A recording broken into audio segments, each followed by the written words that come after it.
हमारे सामने वाली खिड़की में एक चांद का टुकड़ा रहता है जिसका नाम है पाकिस्तान, जहां की इकोनॉमी की हालत ऐसी है कि श्रीलंका जैसे दिन अब दूर नहीं।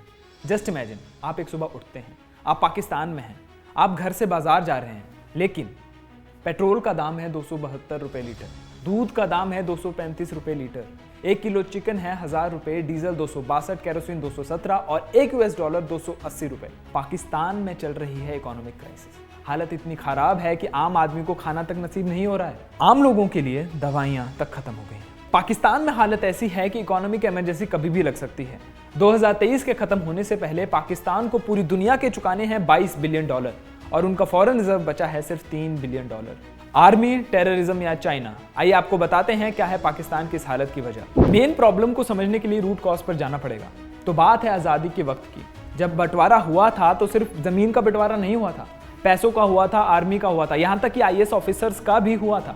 पाकिस्तान को मिली थी इंडिया की तरफ से 1/3 आर्मी। छोटे से देश के लिए 33% आर्मी का मिलना एक बहुत बड़ी बात थी। शुरुआत के दिनों में ही आर्मी का पूरा कंट्रोल रहता था। वहां से आर्मी को राज करने की ऐसी आदत लगी कि पाकिस्तान की सारी पॉलिटिक्स आर्मी के हाथ में चली गई और वहां का सब कुछ आर्मी देखने लगी। इकोनॉमी को ग्रो करने के लिए आपको कुछ ना कुछ एक्सपोर्ट करना पड़ता है, चाहे वो रॉ मटेरियल हो, चाहे तेल हो, चाहे IT सर्विसेज हो, कुछ तो रहे। लेकिन पाकिस्तान ने तरीका चुना उधार लेने का। आजादी के बाद एक चीज की एडवांटेज जो पाकिस्तान के पास थी वो थी वर्ल्ड मैप पे उनकी पोजीशन। ऐसा था कि एक तरफ सोवियत यूनियन था और एक तरफ USA था। दोनों अफगानिस्तान को कंट्रोल करना चाहते थे और 2 बिलियों की लड़ाई में जमकर कूदा पाकिस्तान।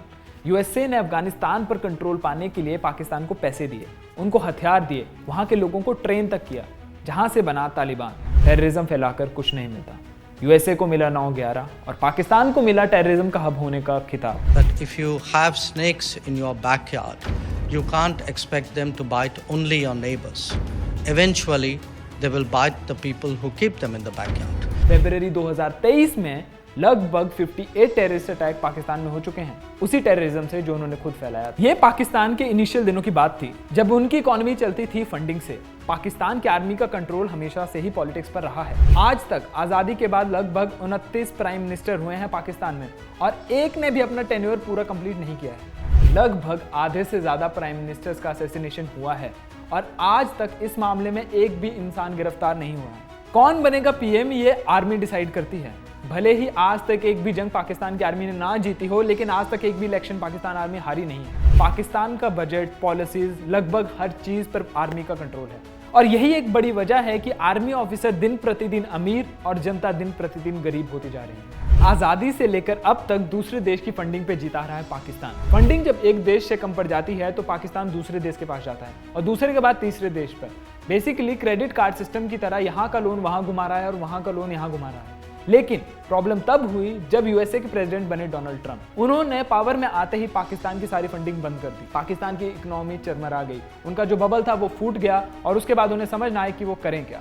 इसके बाद वो गए चाइना के पास। चाइना का फंडा सिंपल है, वो हर किसी को पैसे देते हैं। आप उनसे पैसे मांगने जाएंगे, आपको भी दे देंगे, लेकिन उनका एक सिंपल सा रूल रहता है कि वो लोग जो चीज़ बनाएंगे, चाहे वो पोर्ट है, चाहे वो सड़क है, वो उसे ओन करेंगे जब तक आप उनके पैसे चुकाते नहीं। और इसी ट्रैप में फंस गया पाकिस्तान। क्या पाकिस्तान का हाल श्रीलंका जैसा होगा? क्या पाकिस्तान भी श्रीलंका की तरह खाने का मोहताज हो जाएगा? उनके पास ऑप्शन क्या है, आइए आपको बताते हैं। पाकिस्तान की अब इस बुरी हालत में एंट्री होती है IMF की। IMF एक वो ऑर्गेनाइजेशन है जो सारी गवर्नमेंट से पैसे इकट्ठा करके रखती है ताकि किसी एक देश की मदद कर सके। इस IMF की कमेटी में लगभग 190 देश हैं और जो इसमें सबसे ज्यादा पैसे देते हैं उसमें टॉप 10 में आता है भारत। अब IMF से ही लगभग 13 बार लोन ले चुका है पाकिस्तान और उसे एक बार भी वापस चुकाया नहीं है। अब IMF भी उन्हें लोन देने से कर रहा है मना। IMF के कुछ नियम हैं, कुछ शर्तें हैं जो पाकिस्तान को फॉलो करनी पड़ेंगी अगर उन्हें एक नया लोन IMF से लेना है और वो शर्तें बहुत आसान हैं। आर्मी से कंट्रोल वापस लेना पड़ेगा जो कि नामुमकिन के बराबर है। IMF की एक टीम इस्लामाबाद गई थी, 10 दिन वहां रहकर भी आई और उस बात को लगभग 1 महीना हो गया है और IMF ने वो लोन पास नहीं किया है। और उनके सबसे बड़ा कंसर्न यही है कि अगर वो लोन देंगे तो वो आर्मी को जाएगा और पाकिस्तान की इकोनॉमी में नहीं। पाकिस्तान की आर्मी IMF से कतई लोन नहीं लेना चाहती। बात बहुत सिंपल है, उन्हें राज करना है और अगर वो IMF से लोन लेंगे तो उन्हें अपनी सारी पावर पॉलिटिशियंस को देनी पड़ेगी, जो वो कतई नहीं करेंगे। अब पाकिस्तान के पास ऑप्शन क्या है? पाकिस्तान या तो IMF से लोन ले ले जो आर्मी करने नहीं देगी, अगर चाइना के पास जाते हैं तो वो उनको नोच खाएंगे और श्रीलंका जैसी हालत हो जाएगी। बात बहुत सिंपल है, आर्मी जब तक पाकिस्तान को कंट्रोल करेगी हालत कुछ सुधरने वाली नहीं है। आपको क्या लगता है, क्या श्रीलंका की तरह पाकिस्तान भी डूब जाएगा? हमें जरूर बताएं।